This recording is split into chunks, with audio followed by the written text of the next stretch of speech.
Hello everyone, I am Dr. Vijay Kulkarni, Consultant Orthopedic and Joint Replacement Surgeon at KIMS Hospitals, Electronic City. Today I am going to talk about a condition known as avascular necrosis. Now what is avascular necrosis and why is it so important? Now avascular necrosis of the hip joint in particular has become very common nowadays. In avascular necrosis of the hip joint, as you know, the hip joint is a ball and socket joint. Now this is a hip joint where it articulates like a ball and socket. Whenever there is decrease in the blood supply to the cartilage of the ball or the ball itself, now that causes death of the bone. Avascular means less blood supply or no blood supply. Necrosis means death.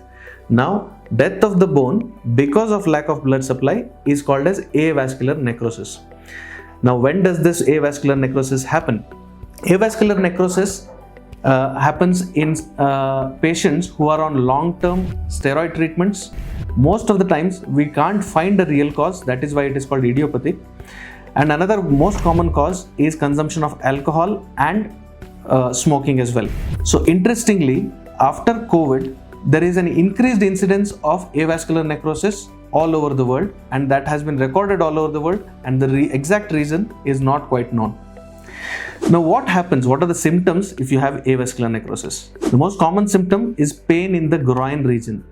Many a times it would involve both the hip joints. Other symptoms would be stiffness in the joint, pain on walking and difficulty in doing activities. Now what happens? How does this avascular necrosis actually progress? Now there are 4 stages roughly. So in stage 1, there is usually pain in the joint, but on x-rays it might not be visible. There is no visible problem or concern on the x-rays. But when it goes to grade 2, when we get an MRI, we see that there is a subchondral death of the bone. So basically the cartilage, the part of the bone under the cartilage is called as the subchondral bone, and that starts dying because of the lack of blood supply. And up to grade 1 to grade 2, the treatment options are, we do something called as a core decompression, in which we drill a hole and remove all the necrotic dead bone tissue, and we inject something called as bone marrow aspirate concentrate. In common words, it could be considered as stem cells. In grade 3, what happens is the ball starts losing the shape. Now in grade 3, there is flattening of the ball of the hip joint, and that is irreversible. And in grade 4, we have involvement of the cup also.